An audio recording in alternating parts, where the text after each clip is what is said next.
Il y a 2 ans, j'ai eu un grand privilège, celui d'être invité à vivre un moment d'exception à Chambord.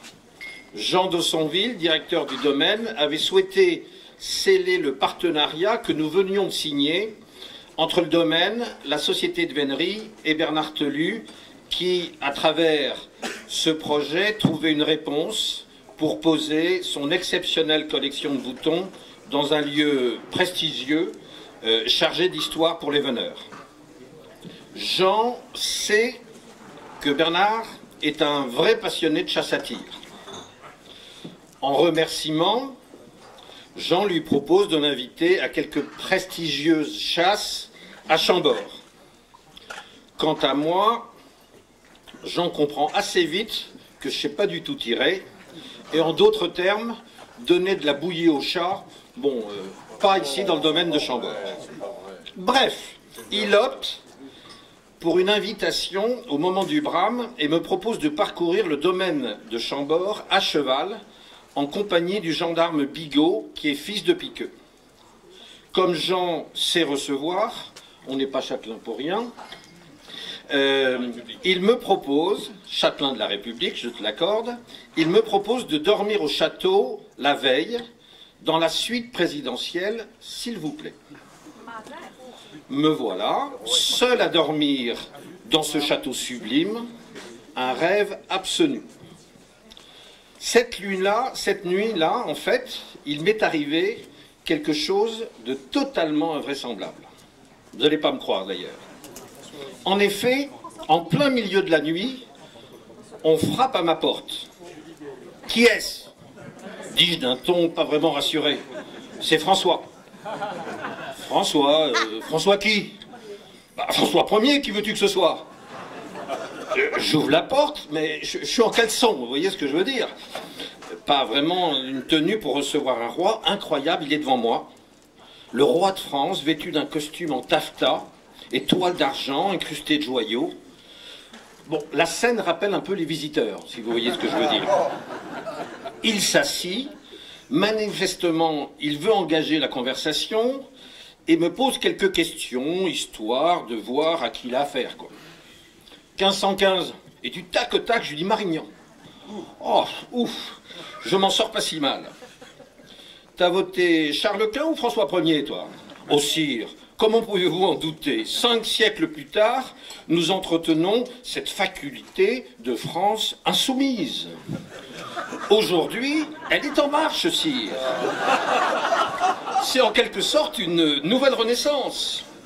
Bon, on verra. T'emballe pas, mon gars. Que fais-tu ici dans mon château? Bah, je travaille sur le projet d'ouverture d'une salle dédiée à la vénerie. Mon ami Bernard Telu a légué sa superbe collection de boutons à la société de vénerie et tient à ce qu'elle soit à Chambord. Elle sera exposée au moins pour les 70 prochaines années. 4000 boutons, sire, la plus belle, la plus complète de toutes les collections. C'est une véritable mémoire vivante de 3 siècles de vénerie. Bon, t'es conscient, me dit-il, que sa collection, c'est un peu son enfant. Il aime bien qu'on le remercie, Bernard, hein. Tu vas faire ce qu'il faut. Entendu, sire, je me suis engagé à constamment mettre sa collection à jour dès qu'un nouvel équipage se monte en y rajoutant son bouton. Bernard est le premier aussi, sire, à faire un don de cette nature. Il faut qu'il y en ait d'autres parmi les collectionneurs. Il paraît que, c'est le roi qui parle, que vous avez inventé des avantages fiscaux. Belle couillonnade. Ça encore pour creuser le déficit. Enfin bon, trouve d'autres gens comme Bernard qui puissent donner de leur collection. C'est une bonne chose, en tous les cas, que cette collection soit chez moi, à Chambord. Vois avec les responsables du domaine qu'elle soit en bonne place. Je veux que tous les visiteurs la voient. Il y a suffisamment de salles dans mon château pour qu'on lui fasse honneur. J'y veillerai, sire, mais c'est déjà le cas. Je leur ai demandé d'ailleurs de mettre une borne interactive pour pouvoir consulter notre site Mémoire des équipages qui rassemble tous les équipages depuis 5 siècles. Ah oui, il paraît que vous avez encore inventé Internet, je crois. C'est totalement diabolique. Tout le monde dit que c'est une nouvelle révolution, sire. À mon époque, me répond-il, l'invention de Gutenberg en a été une autre, chacun la sienne. Comme tu sais, on m'a nommé père des veneurs. Je suis vos affaires de très près.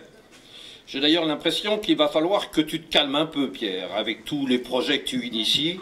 C'est bien joli de lancer des initiatives pour le rayonnement de la vénerie, c'est très bien tout ça, mais faut-il encore que tes sujets, enfin, les veneurs, te suivent?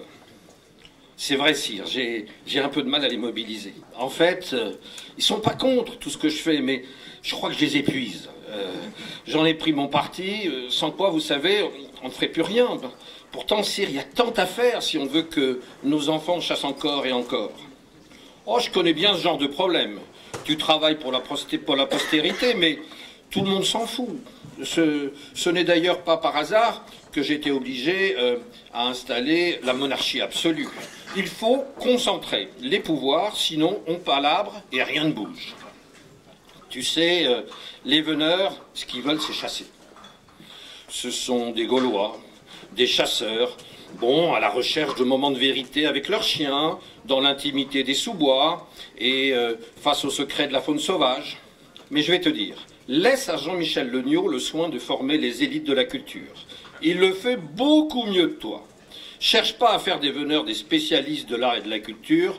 Tu sais, ce ne sont pas des intellectuels. Veille surtout à ce que la vénerie conserve de grands et beaux territoires. Prends exemple sur mes commanderies de chasse. Ça fait 5 siècles qu'on y pratique la chasse à courre sur mes commanderies, sans encombre. Explique à l'ONF, je crois qu'il s'appelle l'ONF, qui s'occupe de mes propriétés, l'importance de maintenir la vénerie dans ces belles forêts découpées pour exercer notre mode de chasse.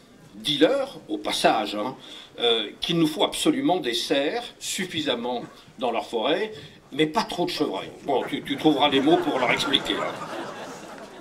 Mais défends constamment cette belle pratique synégétique auprès des gouvernements successifs. Enfin bon, tu te débrouilles avec tous ces gens-là. N'oublie jamais quand même qu'il y a eu un épisode avec le ministre Bompard, ministre de Mitterrand, qui détient le record du plus court mandat, à peine une semaine. Mais il en a fallu peu pour que la chasse à courre soit interdite pour des raisons tellement partisanes. Fais-leur comprendre au ministère, fais-leur comprendre que notre mode de chasse est une exception synégétique et culturelle unique au monde. Message bien reçu, sire. Je vais m'employer à suivre tous vos conseils. Voilà, la conversation s'est arrêtée là. Le jour s'est levé, un cheval m'attendait, la magie continuait dans les allées du domaine. Vous comprendrez pourquoi je ne pouvais pas garder cette conversation uniquement pour moi. Merci. Bravo.